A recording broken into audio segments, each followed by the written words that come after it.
Wakey, wakey, wakey, wakey, it's time for school. Make shitty anime review now. Camerate. Всем привет and welcome to another shitty anime review. Today's topic, as you've probably already seen in the title and intro, is an anime called Tokidoki Bosto Roshiago de Dereru Tonari no Alya-san, or in English, Alya sometimes hides her feelings in Russian, or short just Roshidere. The English title isn't a perfect translation as some nuances of the Japanese words bosoto and dereru are hard to capture, but we will stick with it for simplicity. While the whole internet was in a full-on gooning mode over the protagonist's sister or the other girls in the anime, and let's be real, I wasn't entirely innocent either, I still had some issues with the anime, and that's exactly what I want to talk about with you today. But first, let's go over the basics. The anime is based on a light novel of the same name, written by San, which was later adapted into a manga. Honestly, I think these subsequent adaptations are one of the core issues with the whole thing, but we will get to that in a bit. As for the genre, it's your typical anime school romance, cute girls, school drama, and the usual stuff you've seen 100 times before. So what's the anime about? What's the plot? Well, there's barely any plot to begin with. The story relies almost entirely on the interactions between the characters. But if you want a quick explanation, our stunning silver-haired beauty, Alya Kujo, full name Alisa Mikhailivna Kujo, sits next to the protagonist, Masachika Kuzo, in class. As the name suggests, Alya has Russian roots, so she sometimes speaks Russian. And here's the so-called plot twist. Our protagonist also speaks Russian. He learned it years ago because of some Russian girl he met in his childhood. And also his grandpa is some kind of a weeaboo for Russia. And that's pretty much the gimmick of the show. Alya occasionally teases Masachika in Russian, sometimes even reveals her feelings, but he never lets on that he actually understands her. I mean, it's kind of cute, not gonna lie, but also gets kind of boring real quick in my opinion. For the extra plot, well, later in the anime it's revealed that Alya wants to run for student council president, and Masachika ends up helping her with that. And that's about it. Of course, there are plenty of supporting characters that add to the anime. For example, we have Masachika's younger sister, Yuki So, basically the internet's icon of horniness and a walking meme machine. Now, you might wonder, how can she be a sister if their family names are completely different? Well, there is some extra plot going on in the background, but honestly, I couldn't care less about it, and it doesn't add much to the show either. Long story short, Masachika left the family with his father after his parents' divorce and had to change his family name. Despite this, Masachika and Yuki have a great relationship, though they are forced to keep their sibling connection a secret. Then there's Masha, or Maria Kujo, Alya's older sister. She's stunning, beautiful, smart, and also happens to be the student council secretary. Oh, and speaking of the student council, I completely forgot to mention that basically all the somewhat important characters in the show are tied to it. Alya is the student council treasurer, Masachika is the general affairs officer, and Yuki is the public relation officer.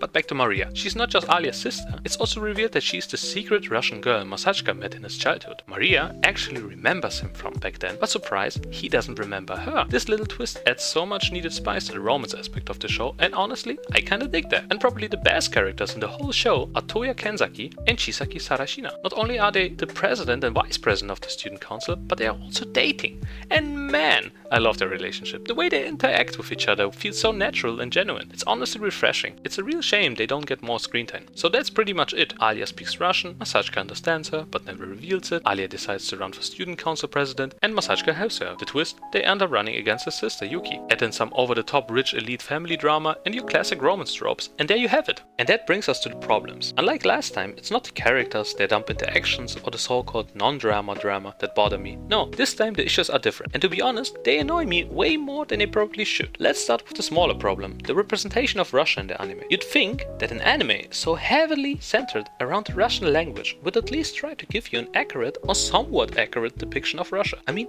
in episode 3, we even get a scene where Alya is shown studying at a Russian school in Vladivostok, and yet, aside from a few details, there's nothing in those scenes that actually resembles Russia. Not that anyone who doesn't know much about Russia would care, but the whole school, or even the city of Vladivostok, just looked like a generic Western school and city, awkwardly trying not to resemble the Japanese one. It's like they didn't even bother to make it authentically Russian. I mean, if you didn't already know it was supposed to be Russia, you'd never guessed it was Russia in the first place. For example, the school. Yeah, it's based on a real Russian school, and you can spot a few elements that are kind of Russian, but that's about it. And let me tell you something, you can actually find the exact school depicted in an anime on the internet. And you know what's even worse? The school isn't even from Vladivostok. Like, seriously, you're telling me you couldn't find a fucking picture of a school in Vladivostok to put it into your anime? Come on, the school in the anime is actually from the city of Voronezh, called Gymnasia imени Platonova, and you can clearly see it on the map that Vladivostok isn't even fucking close to Voronezh. And then the second issue with the school, the students don't even wear uniforms. According to Wikipedia,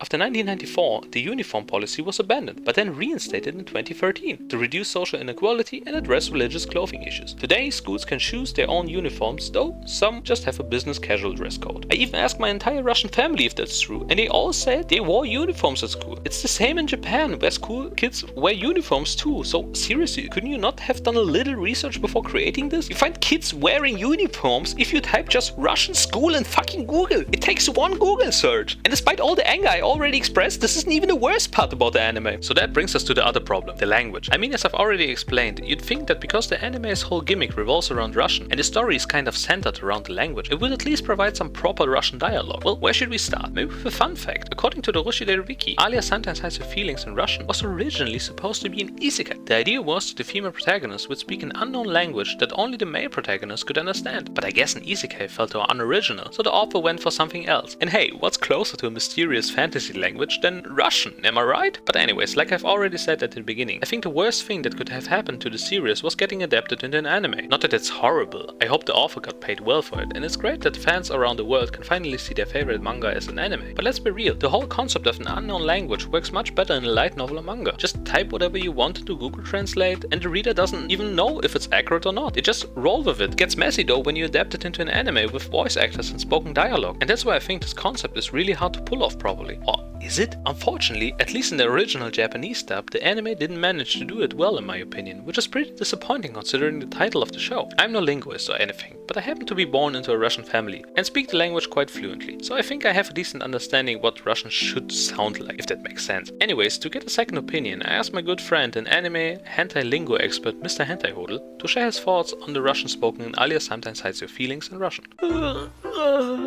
Милашка. Милашка.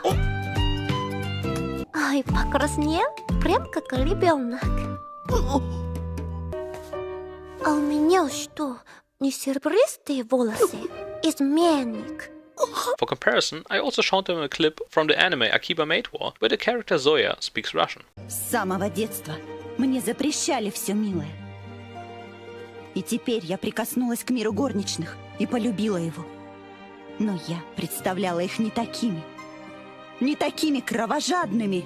So what's Mr. Hentai Hodel's opinion on the spoken Russian? The feeling or rather vibe I'm getting from the Alya-san clip is that this is probably someone who's learning the language as of right now, because she's speaking it not fluently enough.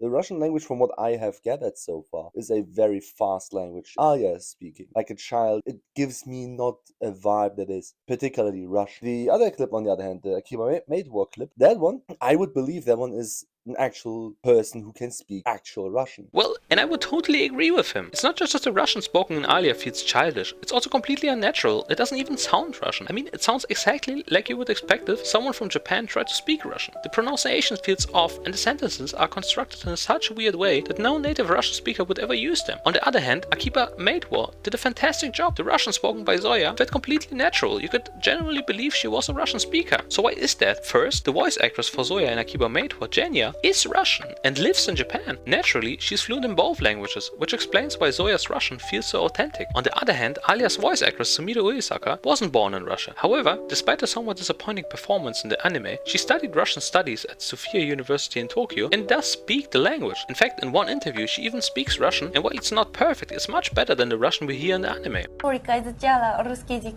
4 года в 4 года. университете. В каком университете? Где? В университете София. София. But why is the Russian in anime so bad, despite Sumire Uesaka actually speaking the language? In another interview she mentioned, I specifically tried to keep the tone of her voice cute, despite her harsh words and mannerisms. I tried to soften some of the sounds to make all of her Russian lines feel cuter. Perhaps Russian speakers might be bothered by it, but my goal was for those who don't know any Russian to find Alya cute, so I hope that comes across. Well, that kind of explains it.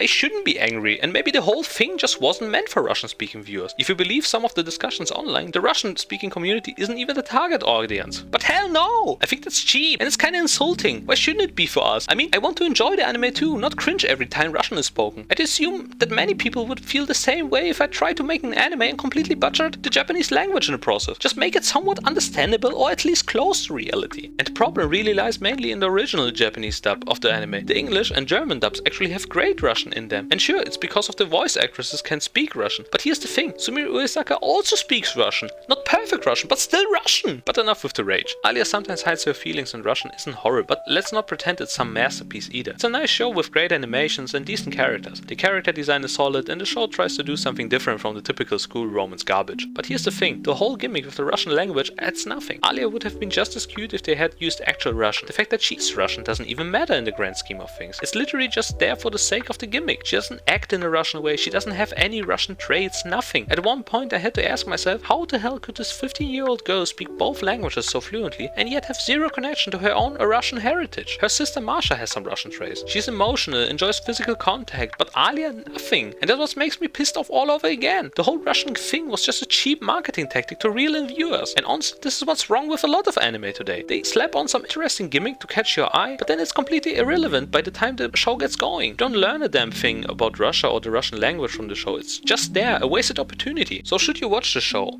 Why not? It's an okay show. You probably wouldn't have watched it because of the Russian language anyway. It would be probably because of Masachika's little sister or the other cute girls in the show. And that's totally fine. But I had to address my issues with it, and I hope some of you can relate or at least understand where I'm coming from. Anyways, see you next time!